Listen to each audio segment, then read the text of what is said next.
तो चलिए आज हम स्टार्ट करते हैं क्लास 8 का साइंस हम लोग पढ़ेंगे। आज हम लोग देखेंगे क्लास 8 के साइंस में जो नेक्स्ट टॉपिक है हम लोग स्टडी करेंगे क्लास 8 की साइंस हम लोग पढ़ेंगे। इसमें हम लोग पीछे चैप्टर जो है सेकेंड आपका चल रहा था, चैप्टर 2 की हम लोग बात कर रहे थे माइक्रो ऑर्गेनिज्म जो है। इसमें हमने देखा था कि कम्युनिकेशन डिजीज क्या होता है और कम्युनिकेशन डिजीज हमें क्यों जो है हम लोग के अंदर कम्युनिकेशन डिजीज आता कैसे है, क्यों जो है हम लोग कम्युनिकेशन डिजीज से ग्रसित होते हैं, कम्युनिकेशन डिजीज होने के क्या क्या रीजंस हैं।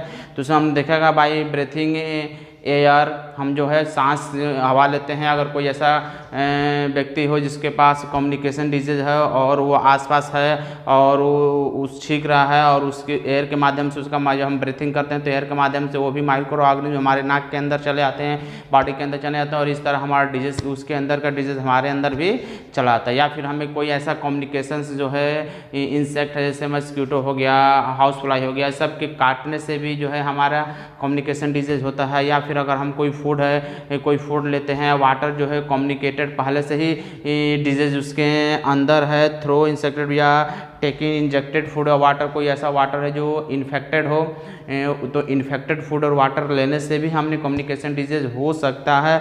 या किसी व्यक्ति के फिजिकल कांटेक्ट में आते हैं, कोई व्यक्ति अगर उसके पास डिजीज हैं जैसे सर्दी जुकाम में उस तरह के डिजीज है और उसके हम कांटेक्ट में आते हैं, फिजिकल कांटेक्ट में उससे रहते बात करते हैं, उसके साथ घूमते हैं तो उसके साथ रहते हैं तो भी जो है कम्युनिकेशन डिजीज हमारे बॉडी के अंदर चला आता है। तो इस तरह हम लोगों ने डिस्कस किया था कि कम्युनिकेशन डिजीज क्या होता है, किन किन कारणों से कम्युनिकेशन डिजीज जो है हमारे एक व्यक्ति से दूसरे व्यक्ति में ट्रांसमिट होता है, यानी जाता रहता है, एक बॉडी से दूसरे बॉडी में कैसे जाता रहता है। अब यहाँ पर आज हम डिस्कस करेंगे कम्युनिकेशन डिजीज के प्रिवेंशन क्या है, कैसे हम कम्युनिकेशन डिजीज से बच सकते हैं। तो इसके लिए कुछ पॉइंट्स मैंने यहाँ पर नोट कर रखा है। सबसे पहला पॉइंट है कि a person suffering common cold should always cover his mouth and nose with a handkerchief. जो है किसी व्यक्ति के पास अगर कॉमन कोल्ड सर्दी हुआ तो उसको हमेशा क्या करना चाहिए, अपने माउथ को और नाक को जो है रुमाल से ढके रहना चाहिए ताकि वो छींके जब भी वो स्नीजिंग कर रहा है, छींक रहा है तो उस समय जो है उसके बॉडी से निकलने वायरस जो है दूसरे व्यक्ति के जो है बॉडी में न इंटर करे थ्रू द एयर के माध्यम से न इंटर, क्योंकि हम एयर ब्रेथ लेते हैं तो उससे उस एयर के माध्यम से हमारे बॉडी के अंदर भी क्या हो सकता है, आ सकता है। तो इन सब से हमें क्या करना चाहिए, में जो है हमेशा जो है रुमाल का यूज करना चाहिए। दूसरा आपका है कि we should keep our food cover to protect its from the getting infected by the flies. मक्खियां हैं उनसे बचने के लिए हमें अपने भोजन को हमेशा क्या करना चाहिए, कवर करके रखना चाहिए, क्योंकि मक्खियां जो है हर जगह जो है उड़ के आती है। कोई ऐसा व्यक्ति है, कोई ऐसा मान लीजिए किसी फूड से अभी फ्राई करके आया तो उस फूड्स में अगर वो फूड हमारा इन्फेक्टेड है तो उसका वायरस मक्खी के ऊपर आ जाता है और मक्खी फिर जो है अच्छे भोजन पर बैठती है तो वो जो है तो वायरस उस अच्छे भोजन में भी इंटर कर देता है और फिर उस भोजन को जब हम लोग खाते हैं तो उस भोजन से क्या होता है, हमारे अंदर भी वो कम्युनिकेशन जो माइक्रो ऑर्गेनिज्म होता है जिसके कारण हमारा कम्युनिकेशन डिजीज होता है, वो माइक्रो ऑर्गेनिज्म हमारे बॉडी के अंदर भी आ जाता है। तो इसलिए जो है हमें भोजन को क्या करना चाहिए, कवर करके रखना चाहिए ताकि वो फ्लाई उसके ऊपर ना बैठे और हम कम्युनिकेशन डिजीज से क्या रहें, सुरक्षित रहें। नेक्स्ट आपका कह रहा है कि we should protect our self from mosquito. हमें जो है मच्छरों से बचने की कोशिश करना चाहिए।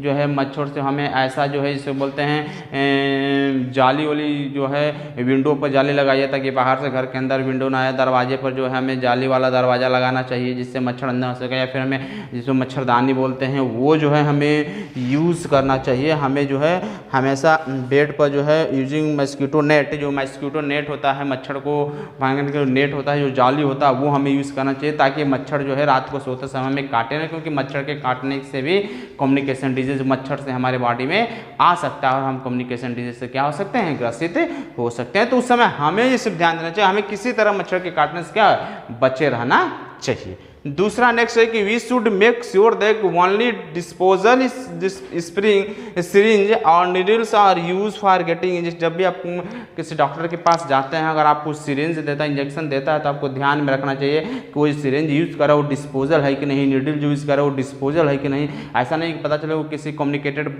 जो डिजीज हुआ है उस पेशेंट को वही सिरिंज लगाया गया और फिर वही सिरिंज अगर आपको भी लगाया जाएगा तो उसके अंदर से जो वायरस आपके बॉडी के अंदर आ जाएंगे और आप भी जो है कम्युनिकेशन डिजीज से क्या हो सकते हैं, ग्रसित हो सकते हैं। तो इसलिए जो है आप कम्युनिकेशन डिजीज से जब भी डॉक्टर के पास जाकर सिरिंज का यूज़ करें तो ये चीज़ का खासा तो ध्यान रखें कि वो सिरिंज हमारा डिस्पोजल जो है सिरिंज या नीडल्स है कि नहीं। अगर डिस्पोजल है तभी आप जो है उसे जो है इंजेक्शन को अपने बॉडी में लगवाइए, वरना उसका लगवाए। डॉक्टर से बोल दीजिए कि आप डिस्पोजल का ही प्लीज़ डिस्पोजल का ही यूज़ करिए ताकि हम कम्युनिकेशन डिजीज से जो है बचे रहें, ठीक ना।